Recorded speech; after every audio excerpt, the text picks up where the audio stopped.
ეს ჩვენი ტელევიზიის ნიუსრუმია. ამ ადგილზე ინფორმაციით გადაჭრელებული თაბახის ფურცლები უკვე 1 წელზე მეტია გროვდება. შესაძლოა გაგიკვირდეთ, მაგრამ ჩემი ახირების გამო უკვე გამოყენებულ თაბახის ფურცლებს ნაგვის ყუთში გადასაგდებად ან ბუხარში დასაწვავად ვერ ვიმეტებ. მაკულატურისაგან სამუშაო ოთახების გათავისუფლება ისე რომ გარემოს ნაკლები ზიანი მიადგეს ჩვენი რედაქციის მსგავსად ბევრ დაწესებულებაში სურთ. მათ შორის აჭარის მთავრობის აპარატშიც. აქ გვეუბნებიან რომ თუკი რეგიონში მაკულატურის ჩამბარებელი საწარმო გაეხსნება, კომპანიასთან ითანამშრომლებენ. მანამდე კი გამოყენებულ თაბახის ფურცლებს სპეციალურ დასაქუცმაცებელ მანქანაში ათავსებენ და ნაკავშირყრიან. ფურცლებს ვაგროვებთ, მისი მეორედად გამოყენება ხდება. და რაღაც პერიოდში ერთხელ სპეციალური დასაქუცმაცებელი აპარატის დანადგარის საშუალებით ვაქუცმაცებს და ის გაგვაქვს. ნაგვის სახით დიახ. მაკულატურაში ჩაბარების მცდელობა არ გვქონია, მაგრამ თუ იქნება ამის შემოთავაზება, ამის თხოვნა, ამის პრაქტიკა თუ შემოვა, ნამდვილად კარგი იქნება. აჭარაში მაკულატურის გადამამუშავებელი საწარმო რონი უკვე 15 წელია სხვადასხვა სახის ქაღალდს იბარებს და მას ახალ პროდუქტად გარდაქმნის. რეგიონში არსებული ერთადერთი საწარმო დღის განმავლობაში 9 ტონაზე მეტ ქაღალდს ამუშავებს. მიღებულ პროდუქციას კი ქართულ ბაზარზე ვეყიდის. შეპესაში გვეუბნებიან, რომ მაკულატურის ძირითადი მომწოდებლები მოქალაქეები არიან. წიგნი, რვეული, ყველაფერი რაც რომ შეიძლება, აი ქაღალდის რასაც ქვია, შეუძლია მოიტანოთ, ჩააბაროთ, თანხასაც აიღებენ.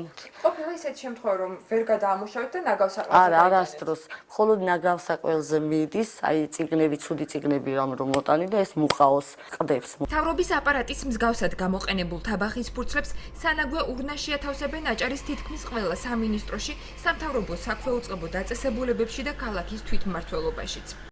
წლის განმავლობაში აჭარის მთავრობაში და ბათუმის თვითმმართველობაში დაახლოებით 16 ტონა თაბახის ფურცელი იხარჯება, რომლის დიდი ნაწილი პრეს-ცენტრების ინფორმაციით სხვადასხვა დოკუმენტის სახით არქივდება, ნაკავში კი მცირე რაოდენობა ხვდება. ჩპსრ-ის არსებობის შესახებ იციან აჭარის გარემოს დაცვის სამმართველოში, თუმცა მაკულატურით სავსე ყუთი აქ უკვე დიდი ხანია არავის დაუცლია.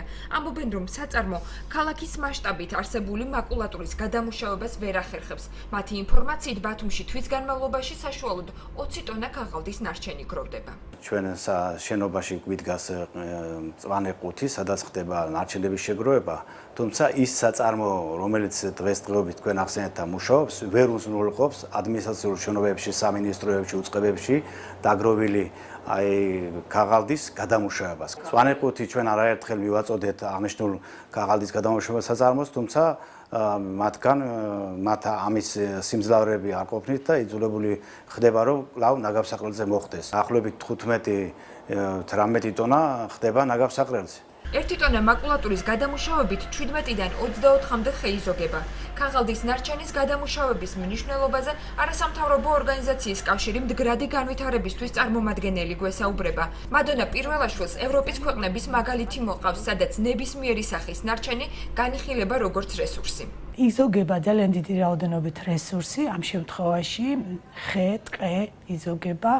ცნობილია ესეთი გამოთვლებით არის გაკეთებული, რომ 1 ტონა მაკულატურის გადამუშავებით იზოგება 17-დან 24 ხე. ანუ ამავე დროს, გარდა იმისა, რომ ჩვენ ზოგავთ ბუნებრივ რესურსს ტყის სახით, ამავე დროს იზოგება ენერგია, წყალი, რომელიც ამის გადამუშავებას მოხმარდა. ჩვენს მიერ 1 წლის განმავლობაში გამოყენებული ფურცლები, რომლებმაც 100 კილოგრამზე მეტი შეადგინა, დღეს ბუხარში დაცვის ნაცვლად საწარმოში მოხვდა. თუმცა მისგან უკვე წარმოებული პროდუქციის გარდა კიდევ არაერთი სახის შესაფუთი მასალის დამზადებაა შესაძლებელი.